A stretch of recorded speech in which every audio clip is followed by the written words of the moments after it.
दोस्तों तुनीशिया के सीदी बुजीद इलाके में मोहम्मद बouazizi नामक व्यक्ति फल बेचा करता था और एक MBA डिग्री होल्डर होने के बावजूद जब उसे नौकरी नहीं मिली तो उसने अपने परिवार का पालन पोषण करने के लिए फलों का ठेला लगाना शुरू किया था।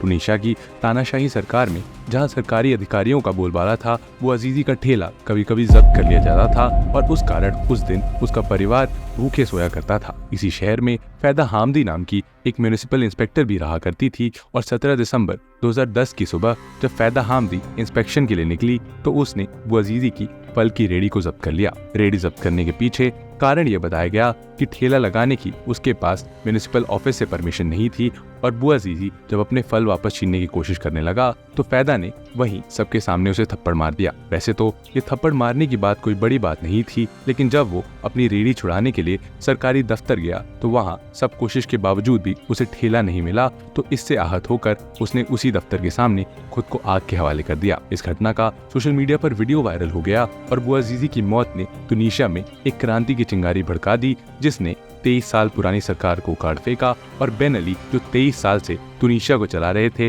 उन्हें अपने परिवार के साथ तुनीशिया छोड़कर भागना पड़ा। लेकिन दोस्तों ये क्रांति यहाँ रुक सकती थी, पर ये यहीं नहीं रुकी, बल्कि इस क्रांति ने पूरे मिडिल ईस्ट में लोकतंत्र की चाह की एक नई लहर पैदा की जिसे अरब स्प्रिंग के नाम से जाना गया। और दोस्तों आज के इस वीडियो में हम यही समझेंगे कि कैसे एक थप्पड़ से शुरू हुई क्रांति ने पूरे अरब वर्ल्ड को अपनी चपेट में ले लिया और साथ ही में हम अरब स्प्रिंग के परिणामों और इसके प्रभावों का भी विश्लेषण करेंगे। तो दोस्तों बने रहिए इस वीडियो के एंड तक, और अगर आप ऐसे ही और वीडियोस देखना चाहते हैं तो वर्ल्ड अफेयर्स को सब्सक्राइब करना ना भूलिए। What is the Arab spring? दोस्तों अरब स्प्रिंग का अर्थ है अरब जगत में वसंत का आगमन, जो तानाशाही के अंत और लोकतंत्र की शुरुआत का प्रतीक है। यह आंदोलन 2010 से 2014 तक चला, जिसमें नॉर्दर्न अफ्रीका और मिडिल ईस्ट के वैसे तो लगभग सभी देश शामिल थे, लेकिन इनमें Tunisia, Egypt, Libya, Yemen, Syria और बहरीन मेन थे। इस क्रांति की शुरुआत लोकतंत्र की मांग से हुई थी और इसके परिणाम स्वरूप तुनीशिया में एक एक्चुअल डेमोक्रेसी एस्टैब्लिश हो पाई, लेकिन साथ ही में इस आंदोलन के कारण दुनिया के 4 बड़े तानाशाहों की सत्ता भी समाप्त हुई। सोशल मीडिया के उपयोग ने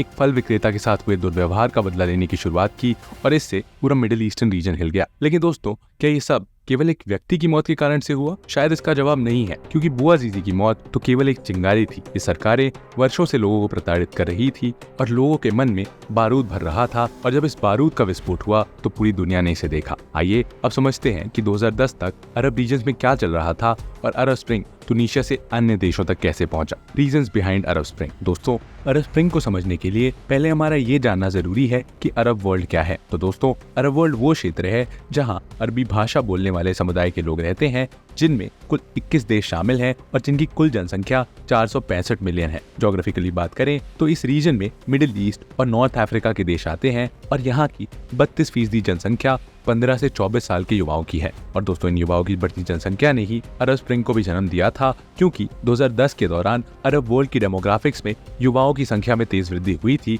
और युवा पीढ़ी हमेशा ही परिवर्तन की तलाश में रहती है, और यही चाहत अरब वर्ल्ड में तानाशाही के खिलाफ एक आंदोलन के रूप में सामने आई। 2008 में वित्तीय संकट के बाद, जिसकी शुरुआत अमेरिका के बैंकिंग सेक्टर में हुई थी, दुनिया भर में आर्थिक तबाही फैल गई थी।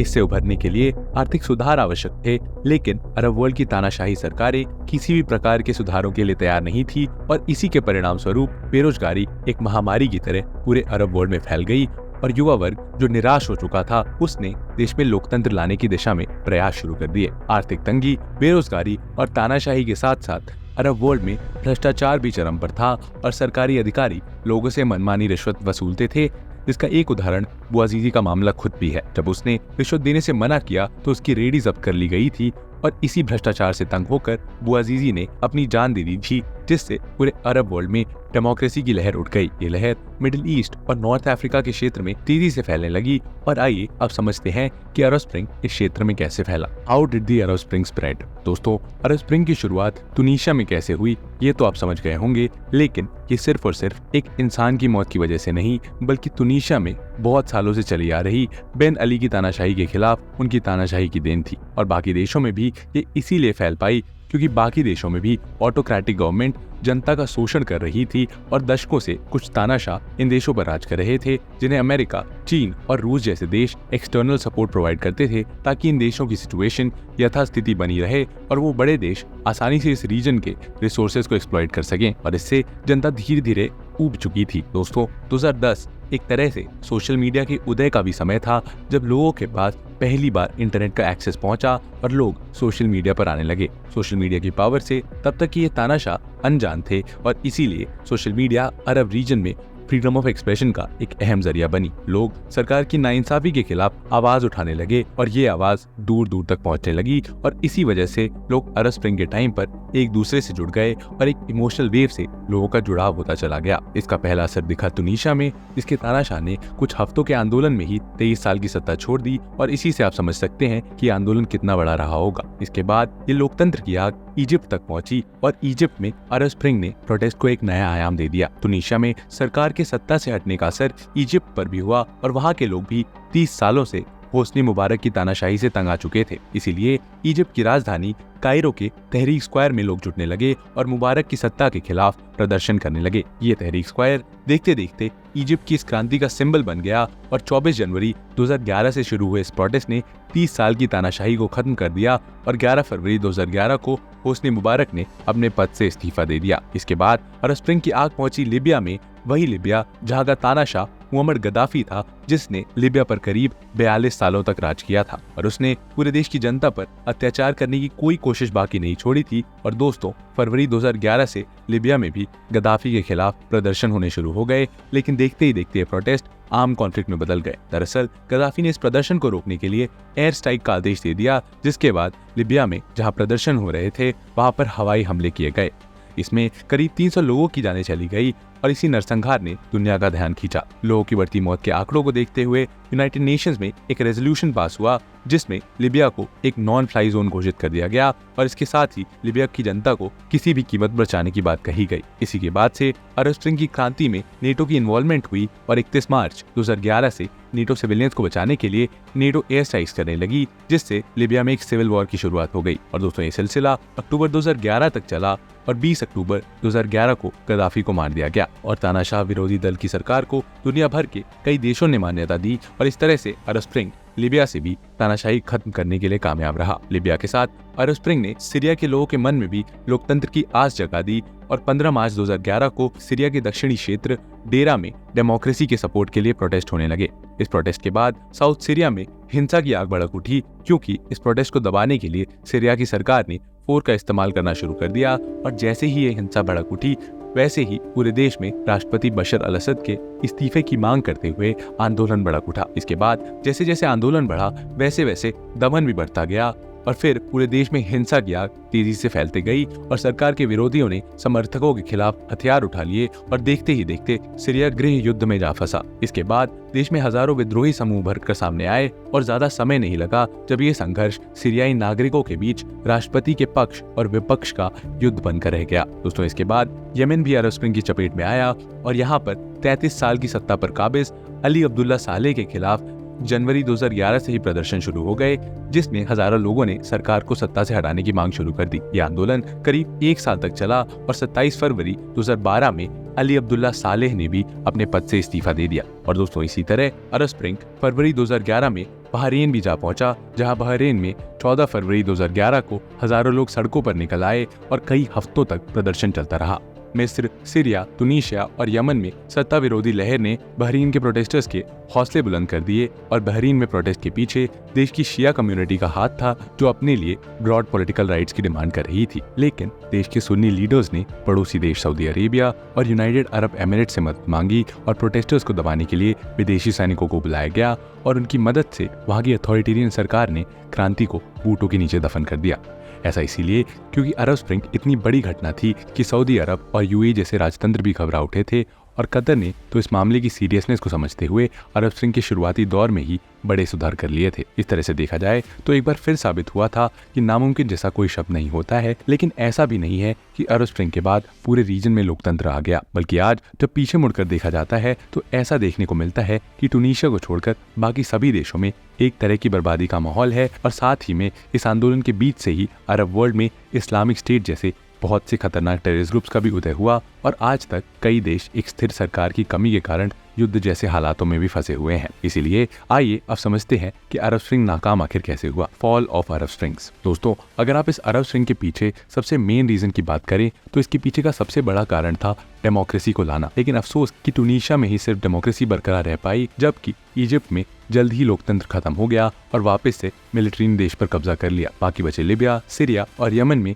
सालों तक सिविल वॉर चलता रहा। और आपको बता दें कि जिस इजिप्ट में होस्नी मुबारक की तानाशाही को खत्म करके नई सरकार बनाई गई थी, वो भी ज्यादा दिनों तक नहीं टिक पाई और मिलिट्री ने फिर से देश की सत्ता पर कंट्रोल कर लिया। और तब से लेकर आज तक मिस्र में लोकतंत्र कहीं देखने को नहीं मिलता है। और दोस्तों, यही हालात बाकी देश में भी हुए, यानी कि अरब स्प्रिंग लोकतंत्र संभाल पाने में असफल हुआ, जिसकी वजह से अरब स्प्रिंग से लोगों का भरोसा उठ गया। इसके साथ ही अरब स्प्रिंग के दौरान कुछ देशों ने पहले ही समझ लिया था कि इस मूवमेंट को कैसे दबाया जा सकता है, और वो देश थे सऊदी अरब, कतर और यूएई। इन देशों ने इन प्रोटेस्ट की शुरुआत में ही अपने सोशल एक्सपेंस को बढ़ा दिया था, यानी एक तरह से लोगों के लिए ज्यादा सब्सिडी यानी रेवड़ियां दी जाने लगी थी। और दोस्तों, लोग रेवड़ियों के लालच में सऊदी अरेबिया और यूएई के राजतंत्र का विरोध करना भूल गए और इन देशों ने अपने राजतंत्र को बचाए रखने के लिए एक लोकतंत्र का मुखौटा सा पहन लिया, जिस वजह से अरब स्प्रिंग ऐसे कोर मोनार्की वाले स्टेट में बिल्कुल ही फेल हो गया। इसके अलावा दोस्तों, अरब स्प्रिंग के फेल होने के पीछे ये कारण भी था कि जब यह आंदोलन शुरू हुआ तब ऑटोक्रेटिक रिजीम्स ने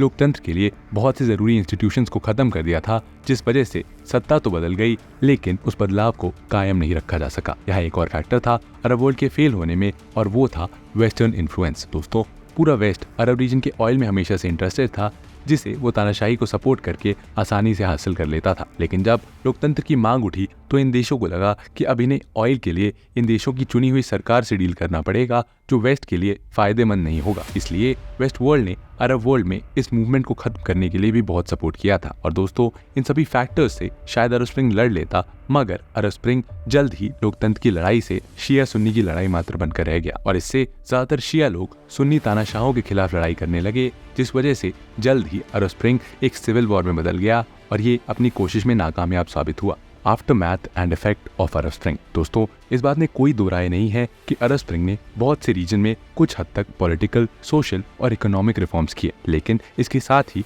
अरब स्प्रिंग ने हॉरिफिक और लंबे समय तक चलने वाले वायलेंस की भी शुरुआत कर दी थी। इसके साथ ही अरब स्प्रिंग की वजह से ही अरब वर्ल्ड में बहुत बड़े पैमाने पे डिस्प्लेसमेंट की भी शुरुआत हुई। डेटा की माने तो 2022 के एंड तक मिडिल ईस्ट और नॉर्थ अफ्रीकन रीजन में करीब 16.2 मिलियन लोग इंटरनली डिस्प्लेस्ड हुए। और इसके साथ ही यूनाइटेड नेशन ने इस अरब स्प्रिंग के बारे में ऐसा अनुमान भी लगाया था कि इसमें करीब 3 लाख लोग मारे गए। अगर आप अरब स्प्रिंग को थोड़ा डिटेल में देखेंगे तो आपको पता चलेगा कि इसको शुरू करने में सबसे बड़ा रोल यूथ और स्टूडेंट्स का ही था, जो बेहतर भविष्य और स्टेबल इनकम के लिए बदलाव चाहते थे। लेकिन अरब स्प्रिंग ने इस रीजन के अनएम्प्लॉयमेंट रेट को दुनिया में सबसे ज्यादा कर दिया। आज सबसे ज्यादा बेरोजगारी इस रीजन में ही है, जिस वजह से युवाओं को ब्रेन वॉश करके उन्हें आतंकी संगठन अपने साथ आसानी से जोड़ लेते हैं। और दोस्तों, अगर आतंकवाद की बात करें तो अरब स्प्रिंग की वजह से जब सरकारों को सत्ता से बेदखल किया जा रहा था तो इस इंस्टेबिलिटी का फायदा उठाया आतंकी संगठनों ने, जिसमें सबसे बड़ा नाम था इस्लामिक स्टेट्स का, जो 2013 से इराक और सीरिया में तेजी से उभरा, जो अपने ही लोगों को टेरराइज कर उन्हें मारने लगा। इस तरह से देखा जाए तो अरब स्प्रिंग ने इस रीजन को तानाशाही से अलग करके आतंकवाद और सिविल वॉर में ढकेल दिया। लेकिन दोस्तों, क्या अरब स्प्रिंग पूरी तरह से खत्म हो गया? इस सवाल का जवाब वैसे तो हाँ है, लेकिन समय समय पर आज भी इस रीजन में लोकतंत्र की मांग उठती रहती है।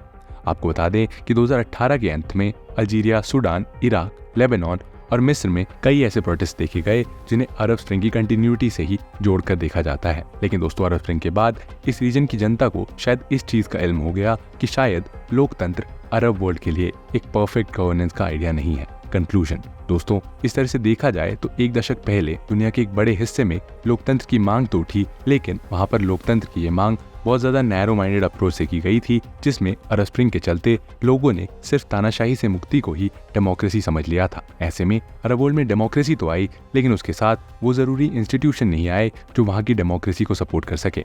और आज चाहे वो फिलिस्तीन और इसराइल के बीच चल रही जंग हो या सीरिया या ईरान के बीच शुरू एक आर्म कॉन्फ्लिक्ट हो, ये सभी इसी बात की गवाही देते हैं कि अरब स्प्रिंग का सपना एक सपना ही रह जाएगा। और क्योंकि जिस तरह से अरब रीजन के लोग तानाशाही को वापस लाने के लिए आंदोलन करने लगे हैं, उसे तो यही लगता है कि अब अरब रीजन में अरब स्प्रिंग नहीं, अरब विंटर का दौर चल रहा है।